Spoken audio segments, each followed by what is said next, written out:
céu, eu quero que você abra sua Bíblia em Hebreus capítulo 12, vamos começar aí. E sabe, só para ganharmos tempo, por favor, ponha seu marcador em 2 Coríntios, capítulo 12, daqui a pouco a gente vai para lá. Ponha seu marcador aí, como eu disse, vamos começar em Hebreus capítulo 12. Hebreus 12. Bem, enquanto você vai achando aí, deixa eu te dizer uma coisa. Assim como há um lugar temporário para o incrédulo chamado Hades, que um dia vai mudar de lugar para o lago de fogo, assim também para o crente. Há um lugar para onde os crentes vão, chamado Jerusalém Celestial, que conhecemos como céu e que um dia também vai mudar de lugar. Também vamos falar sobre isso, vamos falar sobre várias coisas nesta hora, vai ser bem empolgante. Então primeiro vamos para Hebreus capítulo 12, eu quero ler a partir do versículo 22. O escritor diz, mas vocês chegaram ao monte Sião. Deixa eu falar algo sobre isso. A cidade de Deus está localizada num monte, vocês lembram disso, lembram do testemunho de Aforcine, quando ela foi levada por Jesus ao monte onde a cidade está. Mas vocês chegaram ao monte Sião e à cidade do Deus vivo, a Jerusalém Celestial, a uma inumerável companhia de anjos, a Assembleia Geral e à Igreja dos primogênitos que estão registrados no céu, a Deus, o juiz de tudo, aos espíritos dos homens justos que foram aperfeiçoados, a Jesus, o mediador da nova aliança, e ao sangue da aspersão que fala coisas melhores do que o de Abel. É interessante que o escritor fala de todos os cidadãos do céu, passa por todos, tá tudo aí, notaram? Primeiro ele diz que é uma cidade, daqui a pouco vocês notam que não é uma cidadezinha, é uma cidade enorme. Primeiro deixa eu dizer isso, outros nomes para o céu são Jerusalém lá de cima, Gálatas 4:26, terceiro céu e paraíso. Mas o escritor aqui passa por todos que vivem nessa cidade. Quem são eles? Primeiro ele diz o Pai, você viu isto, certo? Vocês chegaram a Deus, o Pai, certo? A cidade do Deus vivo, e aí ele fala do Senhor Jesus, certo? Veja no verso 24, Jesus o mediador da nova aliança. Daí ele fala sobre uma miríade de anjos, viram isto aí? E aí ele fala sobre a Assembleia Geral. Quem é a Assembleia Geral? Ela é formada pelos santos da aliança do Velho Testamento, certo? E então ele diz que chegaram à Igreja dos Primogênitos. Bem, o primogênito é Jesus Cristo, a Igreja dos Primogênitos é aquela formada pelos que foram salvos através do sacrifício de Jesus, certo? Então, vocês notam que ele fala do Pai, de Jesus e então dos anjos, certo? Ele fala dos santos do Velho Testamento, da Assembleia Geral, ele fala da Igreja dos Primogênitos, os que morreram em Cristo e receberam a recompensa. Mas há mais um grupo de pessoas de que ele fala aqui. E qual é? Os espíritos dos justos aperfeiçoados. Quem são essas pessoas?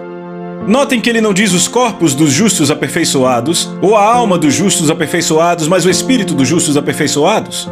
Quem são esses? Eu te digo, somos nós. Hebreus 4:16 diz, acheguemo-nos então ousadamente ao trono da graça. Podemos ir à sala do trono, não nossas almas ou corpos, mas nossos espíritos. Não é assim? Se Deus diz para nós na terra, venham ousadamente ao trono da graça, Ele está falando conosco aqui nessa terra. Sabe, muita gente é bem conhecida no trono da graça, sabe por quê? Porque vão lá frequentemente através da oração. Você vai lá através da adoração, da oração. Sabe, eu preguei sobre isso numa conferência há um tempo atrás e o pastor ficou tão empolgado. Era uma grande conferência no sul. Ele disse, John, eu tenho momentos de adoração e às vezes acho que eu tenho relances do trono. E eu disse, você tem? Porque você é um desses espíritos dos justos aperfeiçoados. Porque entenda, nós estamos em Cristo e assim nós também residimos no céu, embora nossos corpos estejam aqui, entendem? É muito legal, não é? Lembra que Paulo, falando da igreja, disse, eu estou com vocês em espírito, me alegrando de ver a sua boa obra, embora não esteja aí fisicamente. Deus diz que você pode ir ao trono da graça, você precisa entender, somos um espírito, temos uma alma e habitamos num corpo. E eu não estou falando de nada demoníaco, eu estou falando de algo bíblico. Deus diz para nós hoje, nesta terra, chegue-se ousadamente ao trono da graça. Os espíritos dos justos aperfeiçoados, eu e você chegamos pela oração. Eu prego para mim e fico feliz. Vocês entendem isso? Então vá comigo para 2 Coríntios capítulo 12, eu vou te mostrar que o céu é um lugar real. Porque Paulo aqui em 2 Coríntios 12, começando do versículo 1, diz, não é conveniente para mim, sem dúvida, gloriar-me. Eu passarei as visões e revelações do Senhor.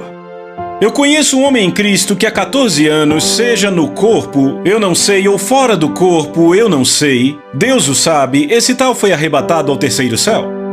E eu sei que o tal homem, quer no corpo ou fora do corpo, eu não sei, Deus o sabe, foi arrebatado ao paraíso e ouviu palavras indescritíveis que não é lícito ao homem proferir.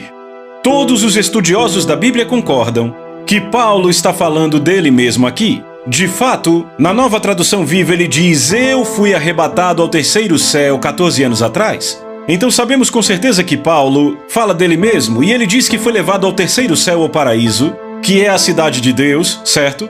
E ele diz: seja no corpo ou fora do corpo, eu não sei. Sabe o que isso me diz? Que o céu é um lugar muito real.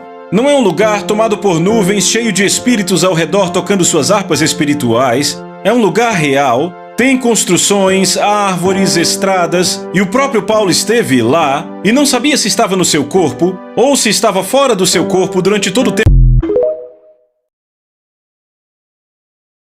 que estiveram no céu. Conheço algumas pessoalmente e já ouvi outras, mas uma das minhas histórias favoritas de alguém que já esteve no céu é de um filho de um querido amigo meu. O pai dele estava na primeira noite depois que assumiu o ministério. Isso foi lá atrás em 1979, aquela era a primeira noite dele, ele estava começando no ministério. Ele era xerife no condado de Los Angeles, chefe do departamento. Então ele deixou o trabalho como xerife, e ele era um cara enorme, quase 2 metros, um cara grande, e ele estava na primeira noite do seu ministério, tinha voltado de uma pregação. Ele entra em sua casa e a morte estava em todo lugar. E ele disse que conhecia a morte porque por causa do trabalho dele ele já tinha estado com ela várias vezes. E lá estava a esposa abaixada, num canto da escada ali, chorando e dizendo: Jesus, Jesus.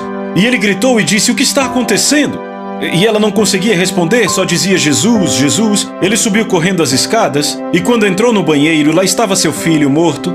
O que aconteceu foi que ele colocou uma pequena televisão no banheiro para assistir o jogo de futebol da segunda. Ele tinha 10 anos e puxou a televisão direto para a banheira por acidente. Ele foi eletrocutado e já estava morto há algum tempo. Como policial, ele tinha treinamento em ressuscitação. Ele percebeu as pupilas da criança totalmente dilatadas, a pele dele azul e ele gelado. Ele disse: se eu ainda fosse xerife e encontrado uma situação assim, eu teria chamado a perícia e declarado aquele garoto como morto.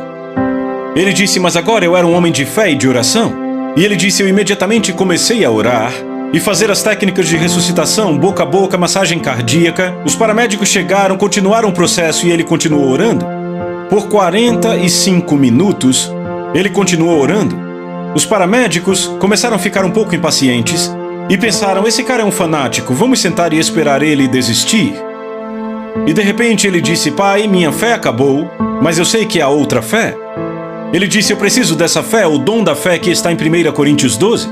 Ele disse: eu preciso dela agora. Ele disse que assim que ele disse isso, percebeu algo tocando no topo da cabeça. E ele disse que ele sentiu descendo pela cabeça assim. Ele disse: quando chegou na minha boca, de repente eu olhei para o meu filho e eu gritei bem alto: você viverá e não morrerá em nome de Jesus.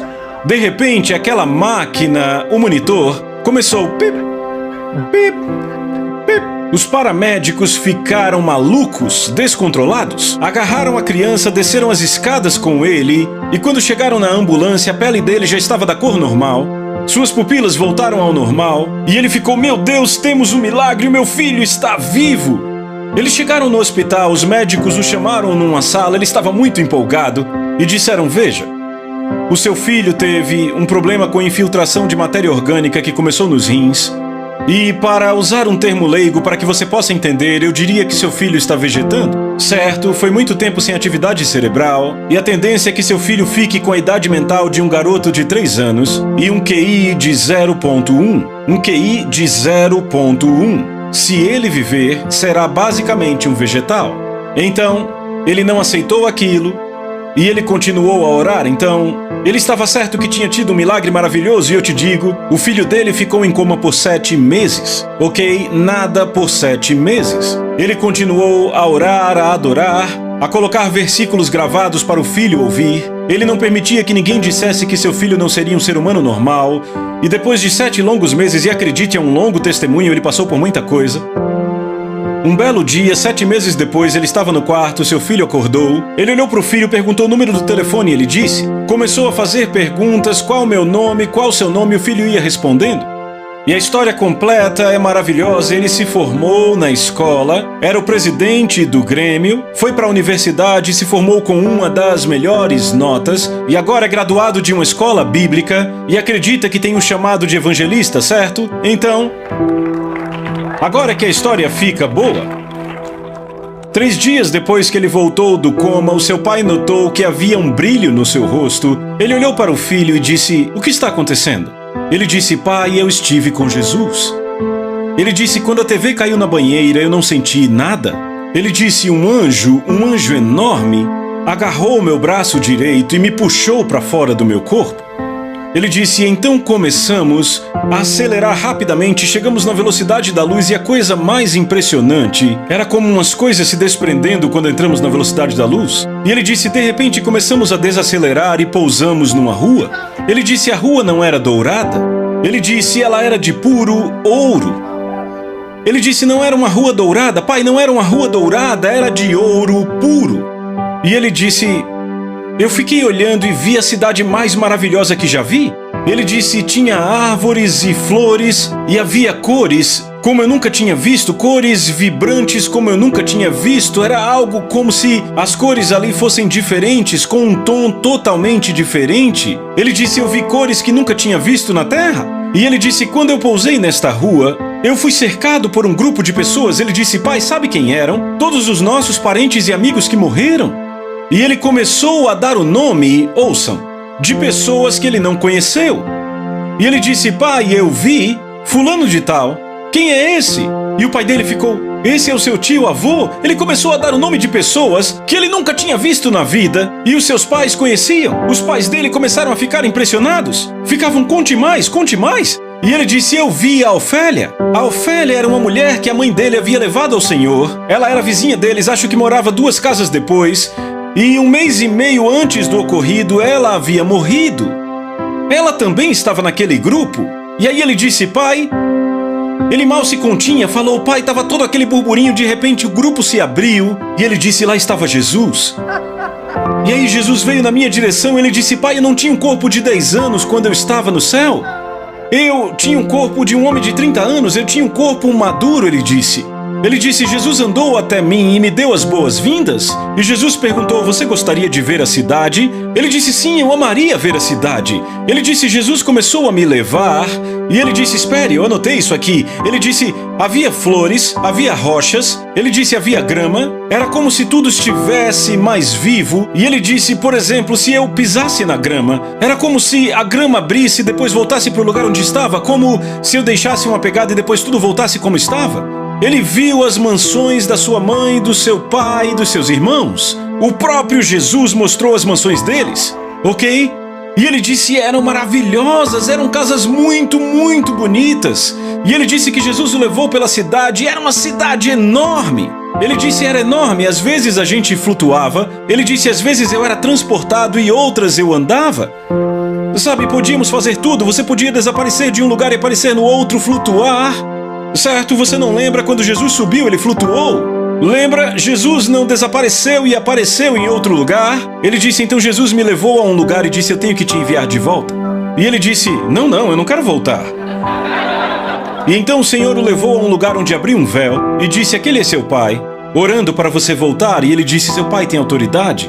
E Jesus disse, então você vai voltar, pois eu te chamei como evangelista.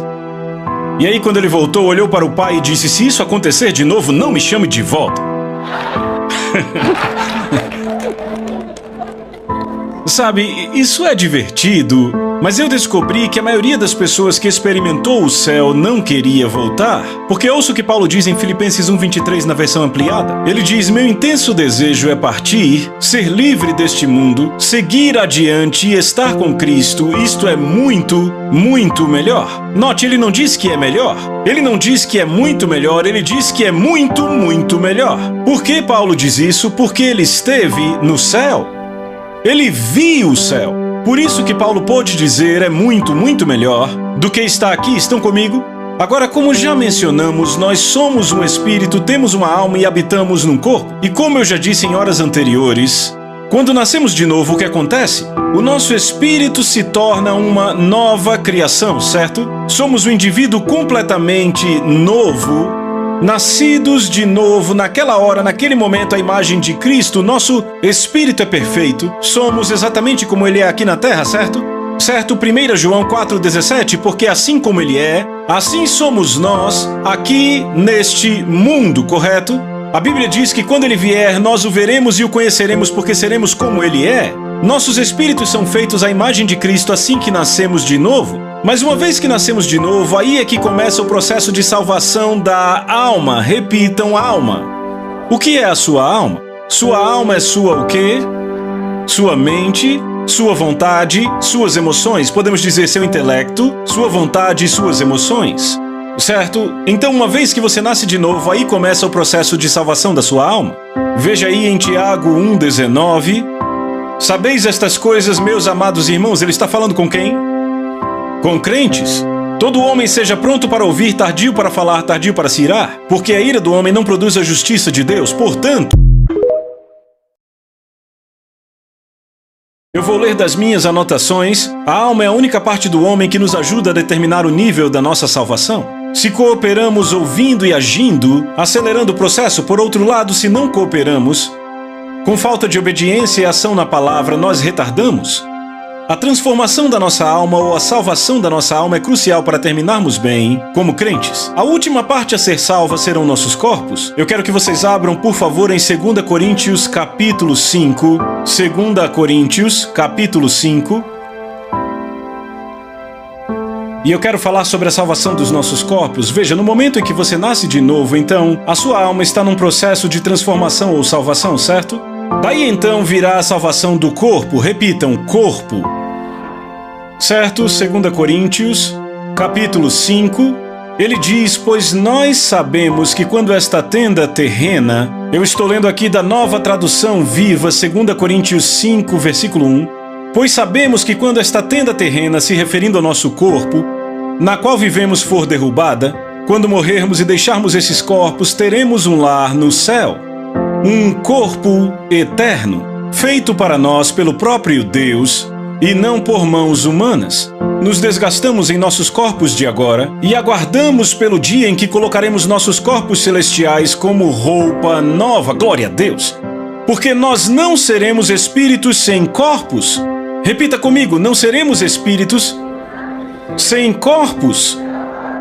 Mas vestiremos nossos novos corpos celestiais, ele diz, verso 4. Nossos corpos mortais nos fazem angustiar e gemer.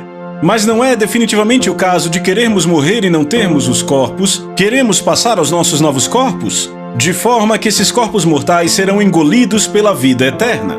O próprio Deus nos preparou para isto e, como garantia, nos deu o seu Espírito Santo. Então estamos sempre confiantes, muito embora saibamos que enquanto vivemos nestes corpos, não estamos em casa com o Senhor, por isso que nós vivemos por crer e não por vista, por fé e não por vista. Sim, estamos plenamente confiantes e preferíamos, vejam isto, preferíamos estar fora desses corpos, porque aí estaríamos em casa com Deus. Esse é o verdadeiro desejo de todo crente, você pode dizer amém?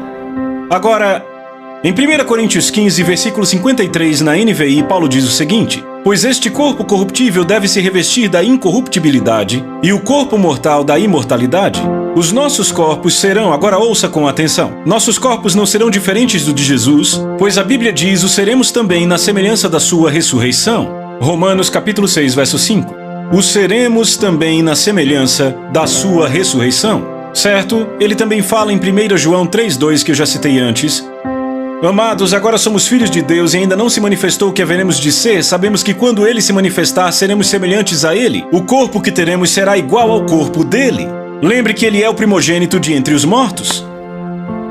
Estão comigo, Ele é o primogênito de muitos irmãos. Então, se examinarmos o corpo de Jesus depois da ressurreição, descobriremos muito sobre como será o nosso corpo, não é verdade? Então vá para o Evangelho de João, capítulo 20. Evangelho de João, capítulo 20, por favor. Eu não sei vocês, mas eu me empolgo com isso. Ha! Evangelho de João, capítulo 20. Certo, eu vou começar do verso 11. Maria, porém, ficou à entrada do sepulcro chorando. Enquanto chorava, curvou-se para olhar dentro do sepulcro e viu 2 anjos vestidos de branco sentados onde estivera o corpo de Jesus, um à cabeceira e outro aos pés. Então disseram: mulher, por que choras? Ela disse: porque levaram o meu Senhor e não sei onde o puseram. Verso 14. Tendo dito isto, voltou-se para trás e viu Jesus em pé, mas não reconheceu que era Jesus. Jesus disse a ela: mulher, por que estás chorando? A quem procuras? Ela, supondo ser ele o jardineiro, disse-lhe: Senhor, se tu o tiraste, dize-me onde puseste, e eu o levarei. Jesus disse a ela: Maria. Ela se virou e disse: Rabone, que quer dizer mestre. Agora eu quero que vocês notem algo aqui. Quando ela viu Jesus no seu corpo ressuscitado, ele não parecia um alienígena de ficção científica. Ela confundiu ele com o jardineiro. Sabe o que isso me diz? Ele parecia um ser humano. Tinha um corpo muito similar ao nosso. E foi só quando ele disse Maria e ela ouviu a voz dele que o reconheceu. Então ela estava tendo uma visão. Ela estava tendo uma visão de Jesus. Bem, se formos para Lucas capítulo 24, vamos descobrir. Evangelho de Lucas capítulo 24. A questão aqui é, ela teve apenas uma visão dele ou ela de fato viu carne? Evangelho de Lucas capítulo 24, por favor. Começando do verso 36, vamos começar daí. Falavam ainda estas coisas quando Jesus apareceu no meio deles e lhes disse: Pai seja convosco. Mas estavam surpresos e atemorizados e acreditavam ter visto um espírito. Ou seja, eles disseram: certo, estamos vendo um espírito porque, entenda, as portas estavam fechadas. Ficaram chocados. Eles sabiam, ninguém podia entrar, de repente Jesus aparece. Isso não é hilário? Lá vem Jesus no meio deles, dá um susto terrível neles e diz: fica com medo não, tá de boa. Eu fico pensando, que senso de humor Deus tem, não é? Verso 38, e ele disse a eles: por que estáis perturbados? E por que sobem dúvidas ao vosso coração? Veja agora o 39. Vede as minhas mãos e os meus pés, que sou eu mesmo, apalpai-me e verificai, porque um espírito não tem carne nem ossos, como vedes que eu tenho. Então ele disse: me toquem, ponham a mão, apalpem, porque um espírito não tem carne e osso como eu tenho. Note, ele disse carne e osso, não carne, osso e sangue. Sabe por que todo o seu sangue foi aspergido no trono de Deus? Entenda, é um trono de misericórdia. Há realmente uma sala do trono. Ele aspergiu todo o seu sangue no trono de misericórdia. E eu pessoalmente acredito que o que flui em suas veias agora é a glória de Deus. Mas ele diz: me toquem, porque um espírito não tem carne e ossos.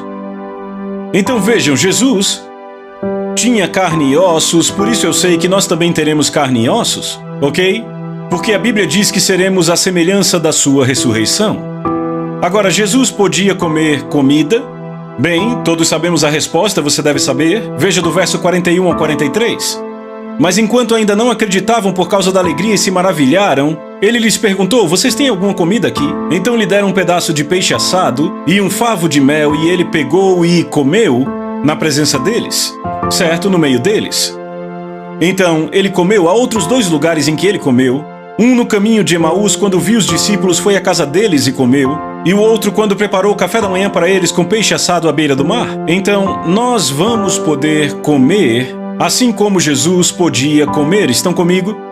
O que mais poderemos fazer? Ele podia atravessar paredes e podia desaparecer. Versículo 31. Lucas 24, 31. Diz: então seus olhos, isso foi quando ele estava com os discípulos no caminho de Emaús. Diz: então seus olhos se abriram e o reconheceram, mas ele desapareceu da vista deles. Então, isto explica como poderemos viajar grandes distâncias quando estivermos na cidade de Deus e também nos novos céus e nova terra. Entenda isso, a cidade de Deus tem 3.000 quilômetros de comprimento, 3.000 quilômetros de largura e 3.000 quilômetros de altura. Compare isso com o tamanho dos Estados Unidos. Esse é o tamanho da cidade. Como é possível ir da costa leste à costa oeste num piscar? Você desaparece e reaparece. Era exatamente o que Jesus estava fazendo. Entendem agora? Então, vamos passar então para a realocação da cidade de Deus. Ela realmente vai mudar de lugar, sabia disso? Certo? Antes de eu avançar, deixa eu dizer o que acontecerá aqui, ok? Depois que a era da igreja acabar, teremos uma tribulação de 7 anos, da qual a Bíblia fala claramente, certo? E nessa tribulação de 7 anos, em algum ponto, a igreja será arrebatada. A Bíblia é muito clara, Jesus descerá nas nuvens com vozes de arcanjo e a trombeta de Deus. Os mortos em Cristo ressuscitarão primeiro e os vivos serão arrebatados. Agora, isso vai acontecer em algum momento naqueles 7 anos. Algumas pessoas acreditam que será no começo, outras que será no meio e outras que será no final. Eu não vou falar disso. Quer saber por quê? Eu não quero perder o foco da mensagem. Seja no começo, seja no meio, seja no fim, esteja pronto, certo? Uma vez que os santos forem arrebatados, então a Bíblia diz que o homem de iniquidade será revelado nesses 7 anos e que ele vai unir o mundo e que eles entrarão em guerra contra os santos e Jesus vai voltar. Estão comigo? E a Bíblia diz que um dia Jesus esmagará o anticristo, o falso profeta, e as nações que estarão em guerra no vale de Meguido, que chamamos de Armagedon, ele os esmagará em um dia com a espada que sai da sua boca, certo? E a Bíblia diz que as aves terão um banquete. Por que terão um banquete? Por causa da carne das pessoas mortas? Porque Deus vai enviá-las e elas comerão toda a carne. Então, o que vai acontecer é que Jesus Veja, as pessoas naturais terão que viajar, ok? Nos últimos dias, o templo do Senhor em Jerusalém se tornará o lugar mais importante da terra. Pessoas de todo mundo irão lá para adorar. Muitas nações, repitam, muitas nações, dirão: venham, vamos ao monte do Senhor, o templo do Deus de Israel. Lá ele nos ensinará seus caminhos e nós o obedeceremos. Pois naqueles dias os ensinamentos do Senhor e a sua palavra sairão de Jerusalém. O Senhor resolverá disputas internacionais, todas as nações embanharão suas espadas e guardarão as suas lanças, todas as guerras pararão, e o treinamento militar findará, não haverá guerras, não haverá fome, pestilência, não haverá doenças, não haverá tsunamis, não haverá terremotos, não vai haver nada disso no milênio. Estão comigo?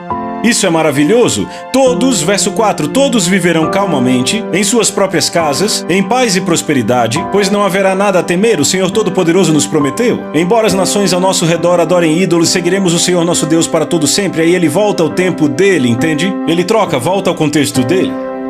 Então, depois do reino de Cristo de 1000 anos, no final, Satanás será liberado por um curto tempo, a Bíblia diz. E outra vez ele irá tentar nações. E haverá nações que se rebelarão contra o Senhor. E sabe o que acontecerá? Num momento, o fogo de Deus descerá do céu e completamente os devorará. Então o trono de Satanás será posto no lago de fogo para todo e todo sempre, para nunca mais tentar. Ei, diga aí, glória a Deus! Então, quando seu trono for lançado no lago de fogo para todo sempre, para não tentar outra vez, daí virá o julgamento do grande trono branco. Mas então, Deus vai purificar, ele vai limpar os céus e a terra com fogo, certo? E um novo céu e uma nova terra emergirão. Vocês estão me acompanhando? Podemos ler sobre isso em Apocalipse 21. Vá comigo para lá. Apocalipse 21. Então o julgamento do grande trono branco é o dia final. Depois disso a terra será purificada com fogo. E sabemos disso a partir do livro de Pedro. Eu vou começar do versículo 1. Apocalipse 21, 1. Então eu vi um novo céu, repita, um novo céu, e uma nova terra, pois os céus velhos e a terra velha desapareceram e o mar também se foi. Então João descreve a Nova Jerusalém, repita, Nova Jerusalém. Ela desce do céu para ser realocada na terra. Literalmente, ela desce para a terra. No Monte Sião, ela vem descendo do céu para a terra. Ok, ela será fisicamente localizada na terra. A terra será o lar eterno de Deus. Então os lugares vão mudar. Agora, João dá uma descrição geral da cidade. Eu amo isso, veja o verso 10. Lembrem, tudo isso é na Nova Tradução Viva. Diz: então ele me levou em espírito a uma grande e alta montanha e me mostrou toda a cidade, Jerusalém, descendo do céu de Deus. Ela estava cheia da glória de Deus e brilhava como uma joia preciosa, cristalina como jaspe, suas paredes amplas e altas, com 12 portões guardadas por 12 anjos, os nomes das 12 tribos de Israel escritos em cada portão. Havia 3 portões de cada lado, leste, norte, sul e oeste. Versículo 15. O anjo que falou comigo segurava em sua mão uma vara de medida dourada para medir a cidade, os portões e as paredes. Quando ele mediu, descobriu que era um quadrado, com a mesma largura e profundidade, na verdade tinha a forma de um cubo, pois sua largura, comprimento e altura tinham cada um 3.000 quilômetros. Então ele mediu as paredes e descobriu que elas tinham 65 metros de espessura. O anjo estava usando uma medida humana. A parede era feita de jaspe e a cidade de puro ouro, cristalina como vidro. Então, certamente uma cidade muito opulenta, muito bonita, muito majestosa, uma cidade magnífica. Ok, agora vamos continuar lendo em Apocalipse 22, verso 1.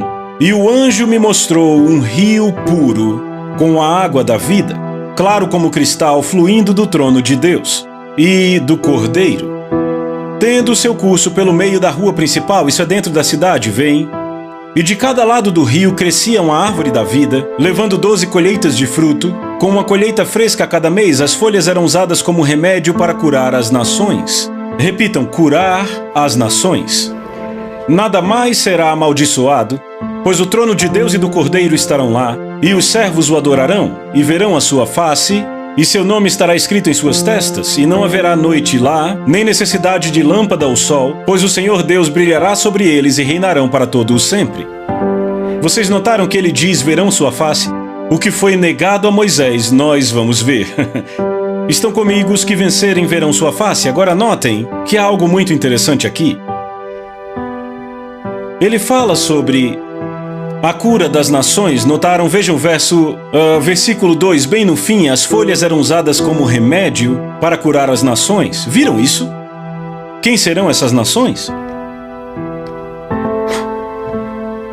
E veja, bem no final, no versículo 5, diz, eles reinarão para todo sempre. Quem reinará para sempre? Os santos? Então quem são as nações para quem os rios fluirão? Porque, deixa eu dizer algo a vocês, todos os santos viverão na cidade de Deus. Jesus disse, eu vou preparar-vos o lugar, certo? O nosso lar é na cidade de Deus. Quem são as nações? Bem, Isaías nos dá a resposta. Vá para Isaías 65, deixe marcado em Apocalipse, vá para Isaías. Começa a ficar interessante. Isaías 65, 17, por favor. Quem achou, diga amém. Isaías 65, 17, lemos, veja, eu estou criando novos céus e nova terra, tão maravilhosos que ninguém mais pensará nos antigos. Agora olhe para mim. Muitas pessoas, quando leem essa passagem, elas incorretamente atribuem isso ao milênio. Aqui não é o milênio. Miqueias fala do milênio e diz nos últimos dias.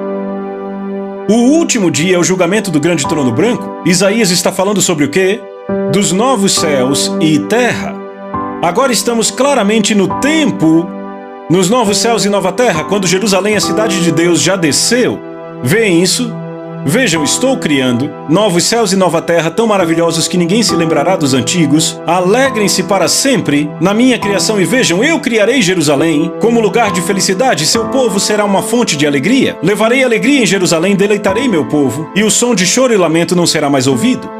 Verso 20, não mais bebês morrerão com poucos dias, não mais adultos morrerão depois de viver uma vida inteira, não mais pessoas serão consideradas velhas com 100 anos, apenas pecadores morrerão jovens, se referindo a pecadores que morriam jovens. Nesses dias, em que dias? Vejam, nesses dias de novo céu e nova terra, pessoas viverão em casas que construíram e comerão fruto das suas próprias vinhas. Não será como no passado, quando os invasores invadiam as casas e confiscavam as vinhas, pois meu povo viverá tanto quanto as árvores e terá tempo para desfrutar dos seus ganhos. Eles não trabalharão em vão, seus filhos não serão jogados ao azar. São um povo abençoado pelo Senhor e seus filhos também serão benditos. Eu os responderei antes de me chamarem. Enquanto ainda estiverem falando comigo sobre suas necessidades, eu responderei suas orações. O lobo e o cordeiro se alimentarão juntos, o leão comerá grama como boi, serpentes venenosas não mais atacarão. Nesses dias ninguém mais será machucado ou destruído no meu santo monte, eu, o Senhor, falei.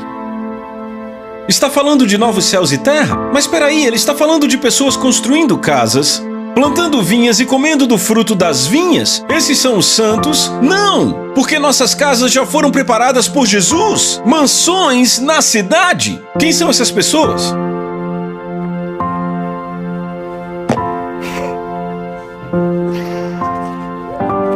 Quem Quem são elas? Pode ser, ouçam, pode ser. É uma possibilidade que as pessoas que sobreviveram ao milênio, que não se rebelaram contra Deus, tenham sobrevivido nesses novos céus e nova terra.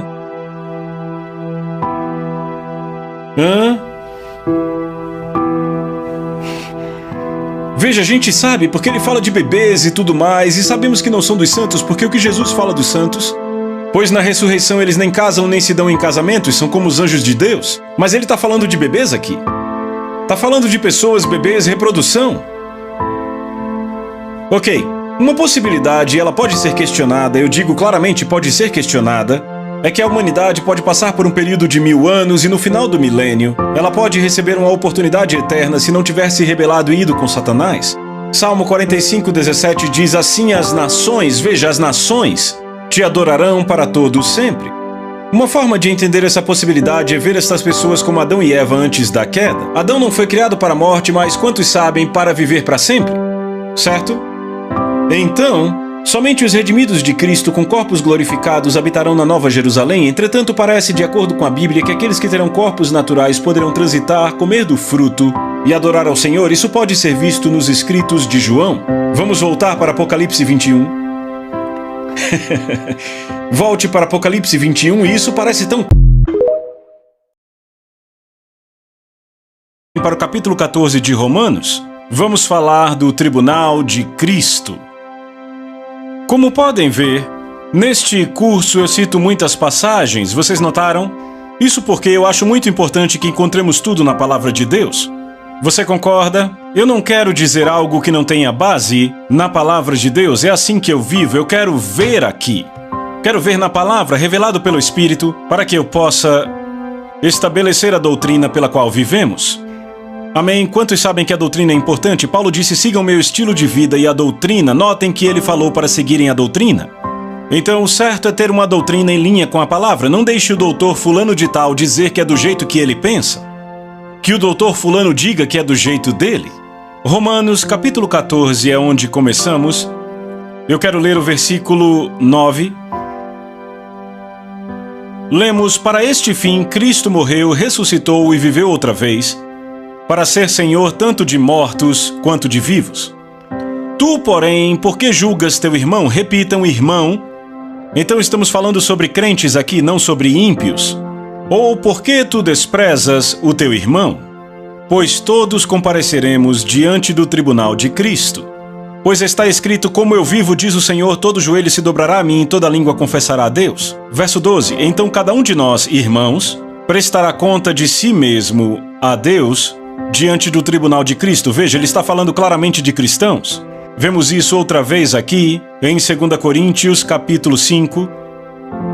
2 Coríntios capítulo 5, eu vou ler na Nova Tradução Viva, 2 Coríntios 5. Vamos ler a partir do 8. Vamos continuar de onde paramos na última hora. Sim, nós preferíamos estar fora desses corpos, pois aí estaríamos em casa com o Senhor. Assim o nosso alvo é agradá-lo sempre, quer estejamos aqui neste corpo ou fora deste corpo. Pois todos deveremos comparecer diante de Cristo para sermos julgados. Cada um de nós receberá o que merecer pelo bem ou mal que tivermos feito em nossos corpos. E por conhecermos este solene temor do Senhor, trabalhamos tão duro para persuadir outros, e Deus sabe que somos sinceros e esperamos que vocês também saibam. Então aqui claramente Paulo está falando sobre crentes, porque ele diz que fora do corpo estaremos no céu com o Senhor. Quantos sabem que se um pecador, um incrédulo, sair do seu corpo, ele não estará no céu com o Senhor, mas no inferno? No Hades, certo? Então vemos claramente que Paulo fala com crentes aqui. Depois da era da igreja, há a tribulação de 7 anos, e então o reinado de Cristo no milênio, certo? Depois do reinado de Cristo no milênio, Satanás é solto para tentar as nações, elas cairão, e daí o fogo de Deus as devora, e o que acontece então? Há o julgamento do grande trono branco. É quando o Hades dará os seus mortos, e eles estarão diante de Jesus e serão julgados por suas obras, e se o seu nome não for achado no livro da vida, será lançado no lago de fogo para sempre. Então, quando é que o julgamento do crente ocorre? A Bíblia não fala especificamente do momento do julgamento do crente, mas nós sabemos que muito provavelmente ocorrerá em algum momento no período da tribulação ou logo após ela, antes do reinado de Cristo no milênio. Algumas passagens eu listo no livro e explicam claramente porque eu penso assim, mas para mim está claro que é um julgamento separado. Agora, se olhamos o tribunal do mundo, tanto em Coríntios quanto em Romanos, aparece uma palavra grega e esta palavra é bema, B-E-M-A. No Strong's, a definição desta palavra é um degrau, uma plataforma, uma tribuna, uma plataforma elevada, um tribunal ou corte de justiça. Um conhecido comentário bíblico diz que o tribunal é o banco judicial do foro de uma cidade no Império Romano. Paulo usa este simbolismo para referir-se à atividade de Cristo como juiz. Então, baseados nisso, nos referiremos a esse assento, esse bema, como o tribunal de Cristo. É literalmente o tribunal divino de Deus. João 5:22 declara: o Pai confiou todo o julgamento ao Filho. Ok, ele não só é nosso Salvador, mas também é nosso juiz. Certo? Em breve ele julgará a todos. Agora, a palavra mais simples para descrever julgamento é a palavra grega krima, que significa uma decisão resultante de uma investigação, a favor ou contra. Então é uma decisão a favor ou contra que resulta de uma investigação. Há muitos na igreja que não estão cientes de que terão de prestar conta do que fizeram durante sua curta permanência na terra. Muitos têm a ideia errada de que todo julgamento futuro foi erradicado com a salvação. Na verdade, o sangue de Jesus nos limpa dos pecados que nos impediriam de entrar no reino, entretanto ele não nos exime do julgamento de como nos conduzimos como crentes, seja bem ou mal. Você pode dizer amém? Então, ouçam com atenção. As decisões tomadas nesse tribunal serão eternas. Repitam, eternas. Ou seja, durarão para sempre e todo sempre. Vamos voltar para a hora 1. Vamos pensar sobre o eterno, que nunca acaba, certo? Decisões tomadas nunca serão revisadas, nunca serão corrigidas, nem serão desobedecidas. Durarão para todo sempre, sempre e sempre. Tiago faz uma declaração sobre nossa vida em Tiago 4,14 e diz: a vida é uma neblina. O que significa? Essa vida é um piscar comparada à eternidade? Esta vida na Terra é uma neblina? Bem, eu pessoalmente acredito que Tiago, por não ter o entendimento matemático que temos hoje, não conseguiu descrever como conseguimos hoje. Podemos melhorar isso? Como estudante de matemática, eu sou formado em ciências, sou engenheiro mecânico formado, conheço bem de matemática avançada, sei, na verdade, qualquer estudante do ensino médio sabe muito bem disso, que qualquer coisa dividida pelo infinito é zero. Se você pega 80 e divide pelo infinito, é zero. Se pega 1 milhão e divide pelo infinito, é zero. Se pega 80 anos, digamos que você tem 80 anos, se divide pelo infinito, dá zero. Digamos que você é um dos poucos que viveu muito na Terra, digamos 120 anos. 120 dividido pelo infinito dá zero? O que Tiago queria dizer, na verdade, é que essa vida é zero. Não é sério isso? Não é sério, é zero. Isso quer dizer que o que quer que façamos neste momento zero determina como vamos passar a eternidade. Não é o onde como crente, o onde já está certo. Por termos recebido Jesus Cristo como nosso Senhor, Mestre e Salvador, já está certo onde passamos a eternidade. Na cidade de Deus está determinado pela cruz, mas como passamos? Isso é determinado por esse momento zero. Então eu pensei, quando escrevi a alegoria sobre Jalen, eu lembro como o egoísta, o prefeito de Endel, acabou ficando lá atrás, no julgamento, e foi viver naquele subúrbio, morando ali pelo resto dos seus anos. E aí temos Caridade, que tinha seu restaurante e vivia de todo o seu coração por Jalen.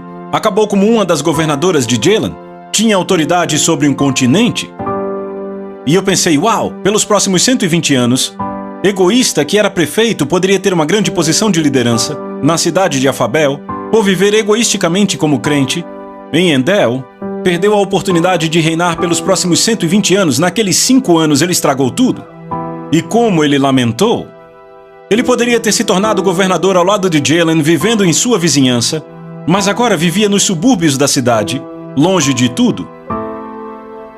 E eu comecei a pensar, 120 anos é muito tempo? Veja, se voltamos um século.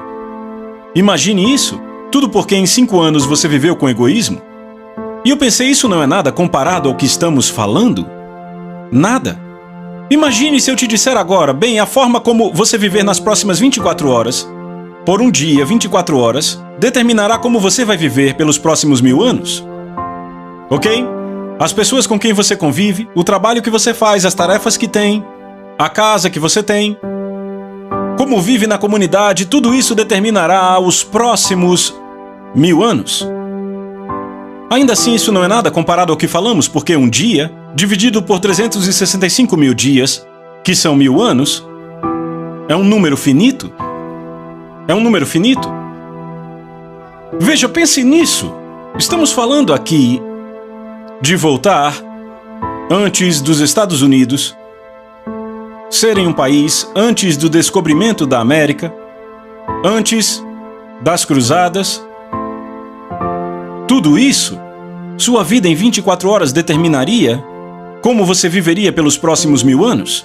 E ainda assim isso não é nada. Suponha que eu te diga, a forma como você viver nas próximas 24 horas determinará como você viverá em 1 milhão de anos. Nem dá para falar de 1 milhão de anos, porque a raça humana só tem 6.000 anos. Nem dá para falar disso, mas ainda assim não se compara com o que estamos falando, pois um dia dividido por 365 milhões ainda é um número finito. Eu estou falando do infinito. A forma como você passará o infinito é determinada por como você vive. Agora, a Bíblia é muito clara.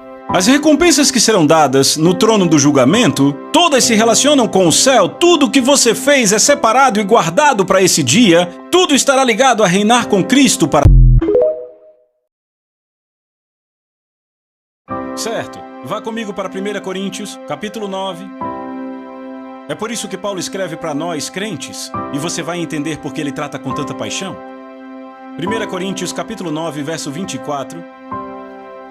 Paulo diz, lembrem-se, que numa corrida todos correm, mas apenas uma pessoa recebe o prêmio. Vocês também devem correr de tal forma que vençam. Todos os atletas praticam estrito autocontrole. Eles fazem isso para ganhar um prêmio que se esvai, mas fazemos isso por um prêmio eterno. Então eu corro direto para o alvo com um propósito a cada passo. Eu não sou como um boxeador que erra os socos, disciplino meu corpo como um atleta, treinando-o para fazer o que deve. De outra forma, eu temo que depois de pregar para os outros, eu mesmo seja desqualificado. Paulo disse, eu corro com um propósito a cada passo. Para quê? Para ganhar o prêmio. Deus quer que você viva para vencer. Deus quer que você viva para receber recompensas eternas. Isso é algo que Ele deseja de você. E Ele quer te recompensar com isto. Ele deseja te recompensar com isto. Se formos para 1 Coríntios capítulo 3, eu quero que você vá para lá, porque a gente já falou sobre isso antes, sobre recompensas. Eu quero só que você tenha um vislumbre aqui, 1 Coríntios 3, verso 9 é onde vamos ler. Se você achou, diga amém. 1 Coríntios capítulo 3, verso 9, diz, pois somos trabalhadores de Deus, vocês são campo de Deus, são edifício de Deus. Lembra que eu falei que nossas vidas, na Bíblia, sempre são comparadas com construções?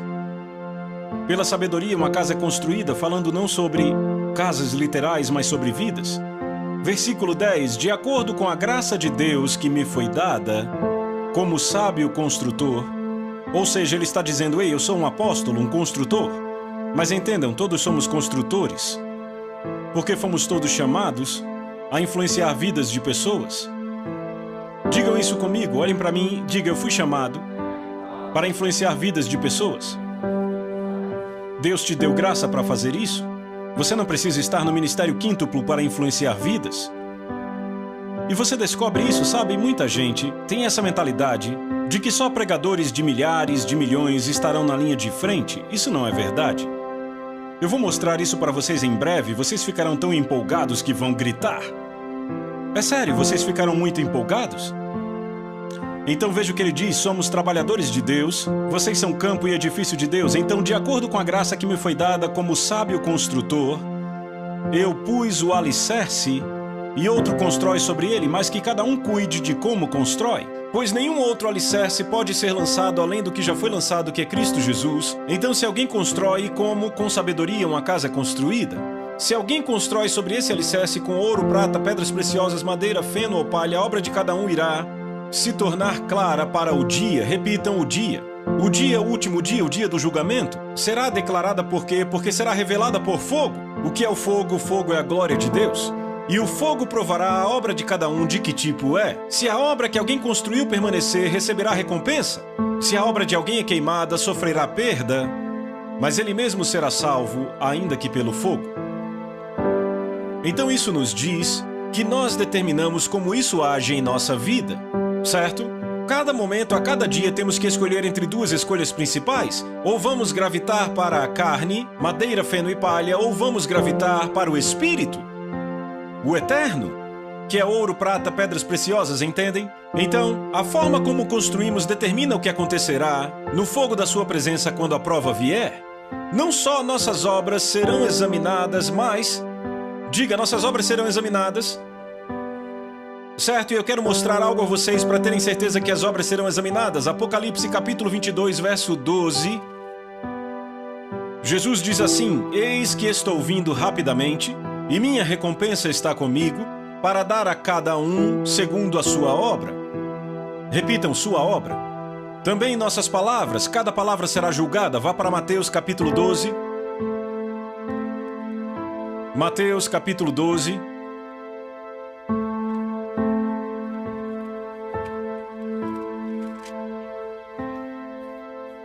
Quem achou, diga amém. Mateus capítulo 12, versículo 36. Jesus diz: Mas eu digo a vocês que toda palavra inútil, veja, inútil, vem da palavra grega argos, que significa ineficiente, sem valor, infrutífera. Agora entendemos porque Paulo diz: Não haja obscenidade ou conversas tolas entre vocês, mas em vez disso ações de graças. Você pode dizer amém? Jesus diz aqui, veja isso: Mas eu digo a vocês que para cada palavra inútil, ineficiente, sem valor, infrutífera que o homem falar, eles haverão de dar conta disso no dia do juízo. Cada simples palavra inútil, ou seja, se para cada palavra inútil você prestará conta, cuide do que você fala. Veja, e é aí que as pessoas caem. Você não será julgado só por palavras e obras, mas pensamentos, e seus motivos serão examinados também. Vá comigo para 1 Coríntios 4:4. Eu sei, é quase por favor. Eu disse, esse livro me afetou mais do que qualquer coisa que escrevi. E eu te digo, eu só estava lançando o alicerce para o que eu vou falar daqui por diante. Nessas próximas horas vocês verão coisas que vão chocar o seu cérebro, e está tudo na Bíblia. Nossos motivos serão julgados. Você está em 1 Coríntios? Paulo diz: Mas quanto a mim, é uma questão muito pequena, uma coisa muito pequena, ou seja, totalmente insignificante, que eu seja julgado por vocês, ou por qualquer corte humana. De fato, eu mesmo não me julgo. Não é interessante? Você já bateu no peito e disse: Rapaz, você fez um ótimo trabalho. Não julgue a si mesmo. Veja isso. Pois em nada me sinto culpado. Certo, então em nada me sinto culpado. Contudo, não me sinto justificado por isso, pois quem me julga é o Senhor. Viram? Paulo disse: Meu julgamento para mim mesmo não vale nada. Ele diz: Porque quem me julga é o Senhor e julga retamente.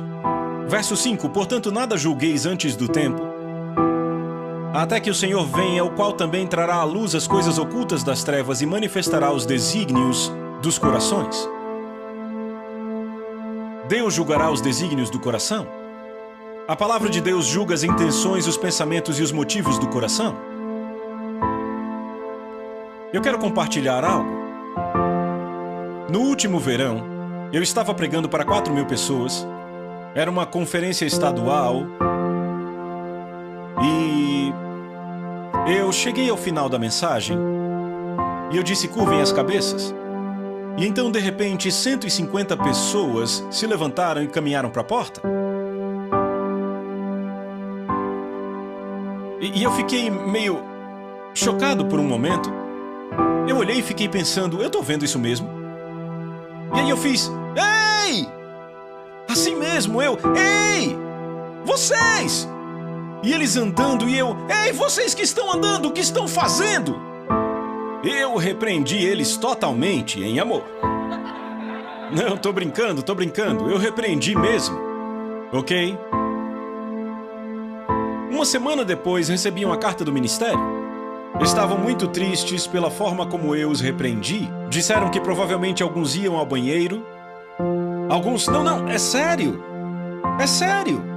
Disseram talvez alguns fossem dirigir muito porque vieram de fora. O quê? Eu fiquei sem acreditar que era um ministério escrevendo aquilo. Ok? Normalmente eu não respondo cartas assim. Ok? Eu só... Sabe, tem umas que eu não respondo isso. Mas, naquele dia foi como se o Senhor dissesse: não, essa você vai responder. E o Senhor me mostrou algo. Ele me mostrou duas situações muito similares na natureza, que serão julgadas de forma totalmente diferente por Deus. A primeira foi Jacó e os seus filhos. Eles vieram e acamparam perto de um lugar chamado Siquém. O rei de Siquém era um homem chamado Amor, e o seu filho era o príncipe ou rei. O filho era o rei, ele era o fundador, mas o seu filho era o rei, era chamado Siquém. E Siquém se apaixonou por Diná, que era filha de Jacó. Na verdade, ele nem se apaixonou, ele só a cobiçava. Estão acompanhando? Então ele a estuprou. E assim que ele a estuprou, ele disse: rapaz, eu fiz uma coisa errada. Então seu pai Amor e os sábios daquele lugar vão até Jacó, e Jacó reúne seus filhos e... Amor diz: meu filho se apaixonou por sua filha. O que podemos dar a vocês? O que podemos fazer para que meu filho case com a sua filha e nossas famílias? Sabe, por aí vai. Então Simeão e Levi, que eram irmão e irmã de Diná, e entenda, quando se tem 4 esposas, 12 filhos e as outras filhas, você terá um monte de meios irmãos e meias irmãs. E Simeão e...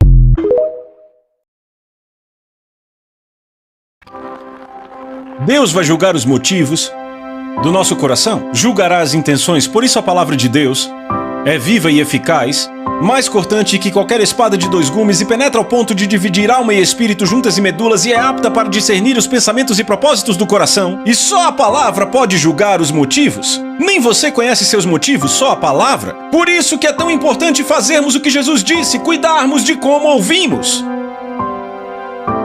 Lucas 8, vocês ainda estão aqui? Verso 17. Jesus disse: porque nada é secreto que não será revelado, nem nada é escondido que não venha a ser conhecido e venha à luz da sua glória. Então cada motivo será revelado no trono do julgamento. Motivo. Ele disse: portanto, cuidem de como ouvem. Repitam: cuidar de como ouço. Pois a todo aquele que tem mais será dado, e a todo aquele que não tem, até o que parece ter será tirado. É aquilo a que damos ouvidos que vai fundo em nossos corações e molda nossos pensamentos e propósitos. Por isso Jesus disse: cuidem de como ouvem. Por isso que eu recomendo aos meus filhos: não ouçam música secular. Lúcifer era um mestre de música. Entenda, isso foi dado por Deus. Eu não estou dizendo que ele se fez um mestre de música, foi dado por Deus, mas ele entendia a música, o poder disso. Jesus disse: cuidem de como vocês ouvem. É por isso que você não precisa dar ouvido a todo filme. Você diz: o roteiro é bom, mas se tem lixo, não precisa ouvir. Você entende? Isso te afeta. Isso acaba moldando os motivos do coração. A palavra de Deus discernirá os pensamentos e propósitos do coração. Quando você põe a palavra de Deus dentro de si, você toma as decisões corretas em tempo oportuno. Você fará escolhas sábias. Então a palavra de Deus é luz para o nosso caminho. Se não estamos pondo, sabe, eu amo vocês. Vocês vêm para cá num sábado. Vêm no sábado de manhã e dizem: vou passar o dia inteiro lá, pois quero a palavra. Sabe, e por quê? Porque você quer a palavra por dentro? Porque é lâmpada para os seus pés e luz para o seu caminho? Uma pessoa que não dá a atenção devida à palavra de Deus é uma pessoa que tenta andar pela estrada à noite sem luz. Você pode até ficar na estrada por um tempo, mas no fim se desvia. É por isso que a Bíblia diz que devemos nos apegar com mais firmeza às verdades ouvidas para que delas jamais nos desviemos. Eu não sei vocês, mas quando eu era garoto costumava pescar num barquinho, eu ficava esperando o peixe. 30 minutos depois eu olhava, nem reconhecia o lugar. Sério, acontece. E eu... O quê? Porque você desliza sem perceber? Sabe quantas pessoas morreram Depois fizeram as cataratas do Niágara, ficou famoso, mas sabe quantos morreram naquele rio? Há livros contando isso, pessoas saíam para pescar, não prestavam atenção, iam para a cachoeira e sumiam. Se desviavam. Não se desvie sem perceber, ou seja, se apegue com mais firmeza às verdades ouvidas para que delas jamais se desvie. Por isso Jesus disse, cuidem de como ouvem. Porque há mensagens sendo adicionadas ao que você ouve e elas descem ao coração e no coração podem afetar seus motivos. Os motivos do mundo são quais? Querer ser importante, egoístas, mas o motivo de Jesus é se doar. Então a palavra de Deus guia seus motivos e pensamentos para que você seja uma pessoa que pensa no reino, uma pessoa que se doa, uma pessoa que pensa, eu quero a glória de Deus na minha vida. Muito importante. Agora, uma vez que seguimos em nossa construção, sabe como construímos a vida? Porque sempre temos a escolha se vamos construir no que é temporário ou no que é eterno. Se usaremos madeira, feno ou palha, ou ouro, prata, pedras preciosas que sobreviverão ao fogo. Sabe o que o fogo faz com o ouro? Ele o depura, o torna melhor. E o que ele faz com a madeira? A consome. O tempo todo, ou você constrói sua vida com madeira, feno ou palha, ou com ouro, prata e pedras preciosas. Vocês estão entendendo? Ao nos perdermos quando construímos no temporário, há duas opções. A primeira, que é a melhor, é ouvirmos a palavra de Deus, pois ela discerne os pensamentos e propósitos do coração, certo? Convence nossa consciência, certo? E aí mantemos a consciência limpa para podermos ouvir. Mas a segunda opção que pode acontecer, que não é a mais desejável, é termos nossos motivos expostos no tribunal de Cristo. Isso não é bom. Ou damos ouvido à palavra de Deus e temos as atitudes e motivos ajustados aqui para continuarmos construindo certo, ou seremos expostos no tribunal. Há muita gente carregando bagagem. E quando você carrega uma bagagem do seu passado, suas decepções, tudo isso te faz construir errado, porque o motivo fica errado. E você começa a construir coisas. Isso pode ter aparência de evangelho, de ministério, de coisa boa.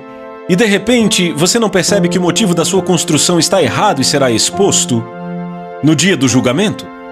Por isso você tem que ter a palavra em você, para guardar a sua consciência. Foi isso que Paulo disse a Timóteo em 2 Timóteo. Ele disse, eu agradeço ao Deus a quem sirvo com a consciência pura. Eu nunca vou esquecer de estar sentado a uma mesa de jantar com aquele homem. Eu era jovem no ministério, tinha acabado de escrever A Isca de Satanás, ok? E eu estava sentado à mesa com aquele homem que tinha mais tempo de ministério do que o meu tempo de salvo. Ministro internacional, ele olhou para mim e disse, John, o que eu faço para evitar cair como outros estão caindo? Eu quase engasguei com um frango. Eu disse, por que está me perguntando isso? Quando você começou seu ministério, eu nem era salvo. Ele ficou me olhando, eu pensei, eu tenho que deixar de ser estúpido, o homem me fez uma pergunta, eu tenho que responder, mas meu Deus, o que é que eu vou dizer a ele? E de repente o Espírito Santo trouxe. Paulo disse, eu sirvo ao Senhor com a consciência pura. Eu olhei para o homem e disse, tenha sempre a consciência pura. Eu disse, você pode tomar decisões e aqui saber que é errado, enquanto tudo aqui diz que é bom, mas aqui sabe que é errado. Eu disse, não vá contra aqui, porque quando vai contra aqui é quando o processo do pecado começa. E de repente você está fazendo coisas porque sua consciência está cauterizada, você não ouve mais e será exposto no tribunal de Cristo.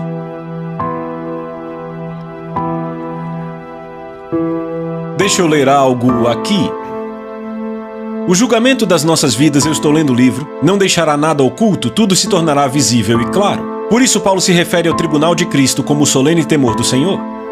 Será uma investigação profunda dos nossos motivos, intenções, pensamentos, palavras. Na verdade, no apêndice do livro eu deixei várias passagens sobre as áreas que seremos julgados, 16 ou 24, eu não lembro muito bem, no tribunal de Cristo. Sabe, sobre oferta, sobre abençoar aqueles que nos maltratam, está tudo lá. Ou seja, vocês são a casa de Deus, tomem cuidado especial ao escolherem o material, pois no final haverá uma inspeção. Se vocês utilizam material de baixa qualidade e serão descobertos, a inspeção será profunda e rigorosa. Não deixará passar nenhum detalhe. Se a obra passa na inspeção, muito bem. Se não, sua parte na construção será derrubada e reiniciada. Você não será derrubado, sobreviverá, mas por pouco. Isso é a Bíblia a Mensagem, 1 Coríntios 3. Eu não sei vocês, mas eu não quero escapar por pouco. E vocês? Sabe o que pessoas sábias fazem no mundo? Se preparam para a aposentadoria, não é? Pense, elas vão para a escola, começam a trabalhar, ganham dinheiro, se forem espertas, juntam dinheiro e investem. Certo, investem em ações, aluguéis, coisas assim. E aí, o que acontece? Começam a investir na aposentadoria. E tudo o que fazem é trabalhar 40 anos investindo numa aposentadoria que talvez dure 15, 10, 15, 20 anos. Observe, essas são pessoas sábias, que trabalham 40 anos preparando uma boa condição para esses últimos 20. E se falarmos do que eu estou falando? Do que a Bíblia fala? Eu vejo essas pessoas sábias que se preparam para a aposentadoria. Nenhuma delas está se preparando para a eternidade. Porque Paulo disse, eu corro com um propósito a cada passo. Eu estou me preparando para a minha aposentadoria, ele disse. Ele disse, eu estou construindo algo para a eternidade. Estou trabalhando para a aposentadoria, querido. E é uma aposentadoria eterna, entendem?